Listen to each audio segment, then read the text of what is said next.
हाय बच्चों, नमस्कार। कैसे हो आप सब? दोस्तों नहीं बोल रहा, बच्चे बोल रहा हूँ, क्योंकि ये वीडियो ना बच्चों के लिए है जिनके बोर्ड के एग्जाम अभी चल रहे हैं। तो मैं आपको 5 ऐसी टेक्निक, 5 ऐसी टिप्स बताने वाला हूँ इस वीडियो के अंदर कि जब आप एग्जाम देने जाओगे ना, जब तो आपको लगेगा कि यार इतना ज़्यादा मुश्किल है, पर इन टेक्निक्स का और टिप्स का इस्तेमाल करोगे तो एग्जाम के लास्ट तक अगर 50 नंबर आने होंगे तो 80 में वो कन्वर्ट हो जाएंगे।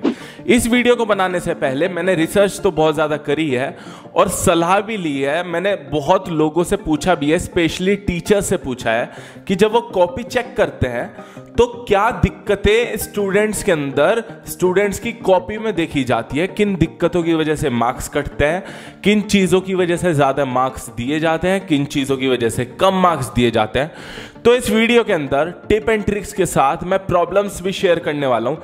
यह वीडियो बहुत ज़रूरी होने वाली है बच्चों के लिए, अगर आपको बोर्ड एग्जाम में एकदम टॉप करना है।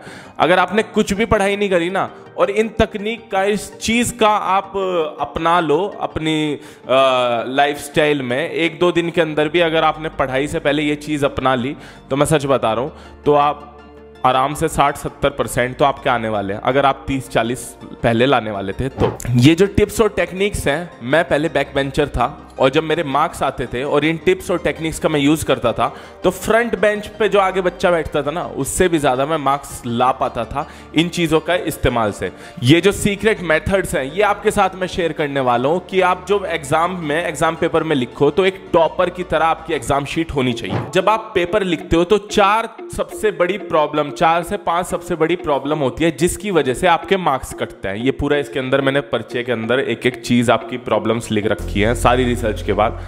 सबसे पहले हम बात करेंगे, सबसे पहली प्रॉब्लम जो होती है वो है स्लो स्पीड की। मतलब जब आप पेपर आपके सामने आया, आपने लिखना शुरू करा, धीरे धीरे लिख रहे हो, लिखे जा रहे हो, पहला क्वेश्चन, दूसरा, तीसरा, ऐसे लिखते लिखते बहुत ज़्यादा वक्त और टाइम बीत जाता है और उसके बाद लास्ट में पता लगता है कि आधा घंटा बच गया और फिर फटाफट लिखते हो आप, और उस टाइम पे आप सीरियसली चीज़ों को नहीं लिख पाते, आंसर्स को नहीं लिख पाते और फिर सारा का सारा पूरी की पूरी शीट खराब हो जाती है। तो स्लो स्पीड, जो धीरे धीरे लिखते हो, वो भी बहुत बड़ा रीज़न है आपके कम मार्क्स आने का। ऐसा होता है कि आपको आंसर का तो पता होता है, पर जो स्लो स्पीड में पहले से धीरे धीरे लिखते आ रहे हो और जब मौका आया आंसर का लिखने का, जब आपका टाइम पूरा हो गया, 3 घंटे पूरे हो गए, तो आपको शीट देनी पड़ गई टीचर को। बैड हैंड राइटिंग, तो मैं आपको एक बात बता दूं, जिन टीचर्स से मैंने पूछा कि जब आप क्वेश्चन पेपर, जब आपके हाथ में आंसर शीट होती है तो आप कैसे चेक करते हो, कैसे पता लगाते हो बच्चों का कि ये इस बच्चे को कितने मार्क्स देना है, क्या हैंड राइटिंग का भी फर्क पड़ता है? तो उन्होंने कहा हैंड राइटिंग का, बुरी हैंड राइटिंग का कोई फर्क नहीं पड़ता। आपकी कितनी भी बुरी हैंड राइटिंग से आप लिख के आ रहे हो, उसके अंदर आंसर शीट के अंदर कुछ भी इतना सा भी फर्क नहीं पड़ेगा, पर एक चीज का फर्क पड़ेगा।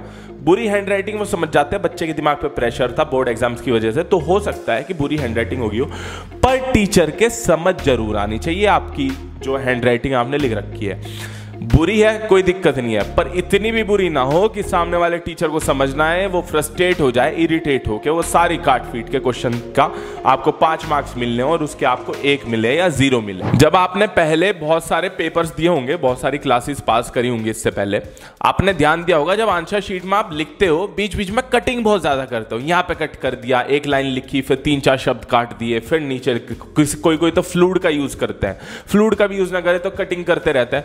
वो इतना ज्यादा इरिटेटिंग होता है। मतलब आप खुद देखो ना, आप टीचर हो, उनकी जगह जाके देखो, आप टीचर हो और आपके हाथ में आंसर शीट आई, आपने देखा सारा कटा पिटा पड़ा है, चाहे आंसर भी सही लिख रहा हो, पहला ही इंप्रेशन गंदा सा पड़ गया, तो कोशिश करना काट पीट कम करना। एक बहुत बढ़िया तरीका मैं आपको इसके पीछे का बताता हूं। अगर आप, मतलब आंसर शीट है, उसके पीछे जो पेज होता है, सबसे लास्ट वाला पेज, उसे ना ऊपर लिखो रफ पेज।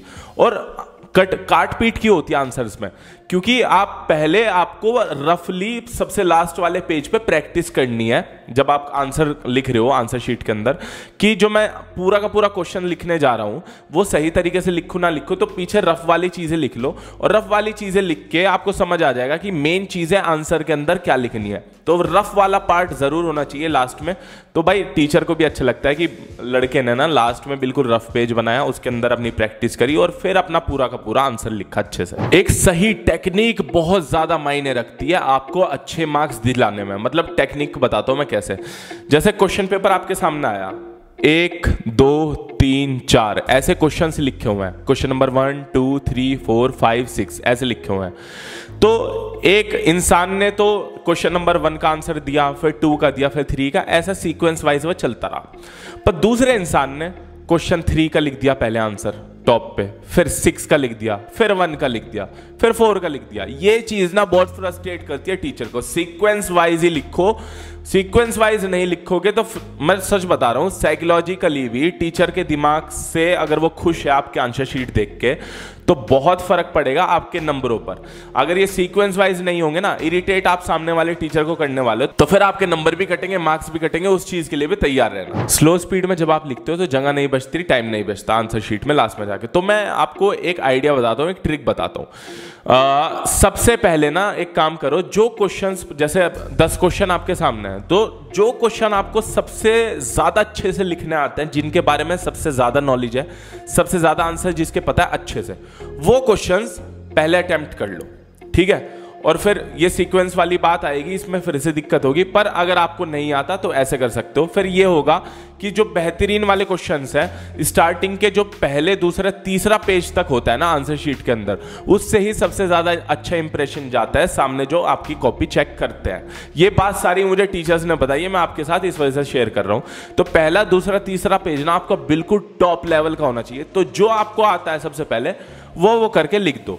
अब बीच बीच में ये, इसमें से सीक्वेंस वाली चीज में दिक्कत जरूर आएगी, पर अब भाई नहीं आता तो फिर क्या करें, या तो सारे आते तो फिर सीक्वेंस वाइज ही लिख दो, पर नहीं आता तो ये ट्रिक करना कि जो स्टार्टिंग के 3 पेज हो गए, बेस्ट आंसर लिखना, उसमें अच्छा इंप्रेशन पड़ता चल जाएगा। और स्टार्टिंग में तो जब पेज खोलते हैं टीचर तो बड़ा अटेंटिव एकदम तरीके से देख के पहला क्वेश्चन, दूसरा, ठीक है, लास्ट तक जाते जाते वो भी है फटाफट चेक करते चल जाते हैं। तो इस बात का ध्यान रखना। जो आप आंसर्स छोड़ देते हो ना कि यार मुझे तो इसका आता ही नहीं है क्वेश्चन का आंसर, यार छोड़ देता हूँ इसको ऐसे ही, भाई ये काम मत करा करो। क्वेश्चन देखो, दिमाग लगाओ इधर से उधर, कहीं से भी आंसर लिखो, पर खाली पेज, खाली पेपर, खाली क्वेश्चन पेपर, खाली क्वेश्चंस मत छोड़ के आओ। आंसर जरूर लिखो उस चीज का, पूरा भर के आना आपको पेपर आखिरी तक। भाई 0 से तो बढ़िया 1 1.5 2 नंबर कुछ तो मिलेगा, क्या पता पासिंग मार्क्स ऐसे ही आ जाए आपके 1.5 2 नंबर। बहुत फर्क और बहुत ज्यादा मायने रखता है। तो पूरे के पूरे सारे क्वेश्चन, सारे आंसर्स आपको लिख के आने हैं। जो क्वेश्चन आप देख रहे हो उसके अंदर से मतलब आपको नहीं आता उसका आंसर, और 10 से 15 शब्द लिखे हुए हैं, 1 2 शब्द भी समझ आ रहा है तो घुमा फिरा के उसी के अकॉर्डिंगली अपना आंसर लिख दो। ये चीज बहुत ज्यादा जरूरी है। इससे ना प्रोफेशनल लगता है कि बच्चा ना प्रोफेशनल है और अच्छे से पढ़ लिख के आया है, समझदार बच्चा है। जब आपने आंसर लिखा ना, जो उसके अंदर मेन चीज है, जो आपको परफेक्टली अच्छे से आई है, अपना आपने लिख दिया है, जो मेन चीज है ना, उसे एक हाईलाइटर पेन आता है, उससे हाईलाइट आप कर सकते हो। तो टीचर को भी लगेगा भाई बिल्कुल नीट एंड क्लीन तरीके से लिख रखा है, बच्चा हाईलाइट भी कर रहा है चीजों को, हाँ समझदार तो है, कुछ तो अलग चीज कर रहा है दूसरों से। मैथ्स का आपका पेपर है या अकाउंट्स का पेपर है तो स्टेप मार्किंग का भी बहुत ज्यादा फर्क पड़ता है। देखिए आपका मैथ्स का पेपर है और सामने कोई क्वेश्चन है, अब आपको सिर्फ फॉर्मूला उसका आता है, पूरा क्वेश्चन नहीं आता कि इस फॉर्मूला तो आता है पर इससे निकालूं कैसे मैं पूरा का पूरा आंसर। तो भाई फॉर्मूला का फॉर्मूला लिखाओ, कुछ तो लिख के आओ, पर उसको छोड़ के मत आओ बिल्कुल। जैसे 5 स्टेप है एक आंसर के अंदर, तो 3 स्टेप लिख दो, 2 स्टेप लिख दो, 1 लिख दो, 4 लिख दो, 3 लिख दो, जितने भी है स्टेप, मतलब स्टेप मार्किंग के मिलते हैं कि बंदे ने 1 स्टेप सही करा है, 2 करा है, 3 करा है, चौथा 5वां स्टेप नहीं आता बच्चे को तो कोई दिक्कत नहीं है, 3 तो ट्राई करिए। तो सामने जो टीचर है ना वो भी इमोशनल हो जाता है, चलो बेचारे ने मेहनत तो करी, तो थोड़े बहुत नंबर इसको यहाँ से अगर 5 नंबर मिलने थे, चलो 2 तो दे ही देता हूँ। और सबसे लास्ट और इंपॉर्टेंट बात मैं आपको बताने जा रहा हूँ कि कुछ बच्चे होते हैं ना कि सोचते हैं कि पूरा का पूरा ऐसे लिख दिया क्वेश्चन, आप पेपर के आंसर्स लिख दिए और हमें नहीं आता तो बीच में 100 रुपये रख देता है, या कोई गाना लिख के आ जाता है, या टीचर को कह देता है सॉरी माफ़ कर दीजिए हमें नहीं आता पर ये थोड़े से पैसे आप रख लीजिए। मैं सही बता रहा हूँ, ये ना ये बचकानी हरकत है, इसमें कुछ नहीं रखा। मेरे स्कूल टाइम पे भी ऐसा बहुत बारी होता था, मैंने देखा था कुछ नालायक बच्चे थे, वो सोचते थे कि 100 रुपये 500 रुपये रखने से ना टीचर चुपचाप रुपये रख लेंगे और आपको अच्छे मार्क्स मिल जाएंगे। ऐसा नहीं होने वाला, यहाँ पे कोई रिश्वत नहीं चल रही है। ये चीज अगर आपने कर दी ना, और अगर आपको 10 नंबर भी मिलने होंगे ना, तो 0 या 1 नंबर भी नहीं मिलेगा। आपको सच बता रहा हूँ, टीचर इतना ज्यादा फ्रस्ट्रेट और इतना ज्यादा किलस जाएंगे कि कितना बदतमीज बच्चा है, मुझे रिश्वत देने की कोशिश कर रहा है। और ये क्या, कोई बच्चे पूरा का पूरा आंसर की जगह पूरा गाना लिख आते हैं, मेरे स्कूल टाइम पे वो धूम मूवी आई थी, धूम मचाले वो गाना लिख रखा था बच्चों ने। तो मैं यही कहूँगा, ये उल्टी सीधी हरकतें करने के बिल्कुल एकदम भूल जाइए, इनसे कुछ नहीं होगा, इससे मार्क्स नहीं मिलेंगे और सामने वाले टीचर को आप फ्रस्ट्रेट करोगे। तो एक बारी से जल्दी जल्दी रिवाइज कर लेते हैं जो मैंने कहा है, ध्यान रखना। एक तो स्लो स्पीड में आपको नहीं लिखना है, ठीक स्पीड में लिखना है। और जो गंदी राइटिंग है आपकी तो कोई दिक्कत नहीं है, बस समझ आनी चाहिए, कटिंग नहीं होनी चाहिए। जो सही सीक्वेंस में लिखना है आपको 1 2 3 4 अगर आपको आता है, सही सीक्वेंस में अगर नहीं आता आपको, क्योंकि टीचर को ना इजीली चेकिंग में मतलब सही रहता है, इजीली चेक कर पाता टीचर। अगर सही सीक्वेंस में नहीं आता आपको, मतलब नहीं कर पा रहे हो, क्वेश्चंस नहीं पता, जैसे 1 का पता है, 2 का नहीं पता, 3 का नहीं पता, तो या तो ये कर सकते हो कि जो क्वेश्चंस है उनमें क्वेश्चंस में से आंसर निकालो और फटाफट अपना उसी के हिसाब से बना के लिख दो, खाली मत छोड़ के आओ। वरना जो आपको सबसे ज्यादा बेहतर आता है आंसर, उसका आंसर लिखो और पहली दूसरी तीसरी शीट में एकदम फर्स्ट क्लास लिख दो। अंडरलाइन का ध्यान रखना, मतलब आप हाइलाइटर से अंडरलाइन कर सकते हो मेन पॉइंट को अपने आंसर के अंदर। स्टेप मार्किंग का बहुत ज्यादा फर्क रहता है। अगर आप 5 पॉइंट का पूरा आंसर है तो 1 2 3 स्टेप वाइज उस चीज को पूरा करके आना, तो फिर आगे जाके मतलब आपको 5 की जगह मतलब 2 3 तो मार्क्स मिल ही जाएंगे, पूरे के पूरे नंबर नहीं कटेंगे। फॉर्मूला भी आता है, वो भी लिखे आना मैथ्स का। रफ पेज वाली चीज जरूर करना, अगर बहुत ज्यादा कटिंग नहीं करनी है, लास्ट वाले पेज में रफ पेज बना लेना। कोई बच्चे होते हैं कि एक ही शीट पे यहाँ पे लाइन खींच के रफ पेज बना लेता है और इधर अपना काम करते रहता है, बहुत गंदा लगता है वो। शीट के लास्ट वाले पेज पे रफ पेज बनाना, यहाँ पे पूरा का पूरा अपनी जो काट पीट करनी है वो लिख देना। टीचर नहीं देखते लास्ट पेज पे, देख भी लिया तो अच्छा लगेगा कि ठीक है काट पीट गंदगी उन्होंने पीछे ही करी है, आगे नीट एंड क्लीन वाला हिसाब रखना। तो दोस्तों ऑल द बेस्ट, और अगली वीडियो आप कौन से टॉपिक पे चाहते हो वो भी मुझे नीचे कमेंट बॉक्स में बता देना। आई होप आपके बोर्ड के एग्जाम अच्छे जाए और सब चीज अच्छा। और मैं तो ये कहूंगा कि पॉजिटिव रहो, पॉजिटिव सोचो और प्रेशर लेने की ज्यादा जरूरत नहीं है। मेरे भी 60-70% वाले बच्चा हूँ मैं, ऐसा नहीं है कि मुझे बहुत ज़्यादा ज्ञान है और मेरे 95-99 आते थे, ठीक है। मार्क्स का फ़र्क नहीं पड़ता आपकी ज़िंदगी में, मैं यही कहूँगा।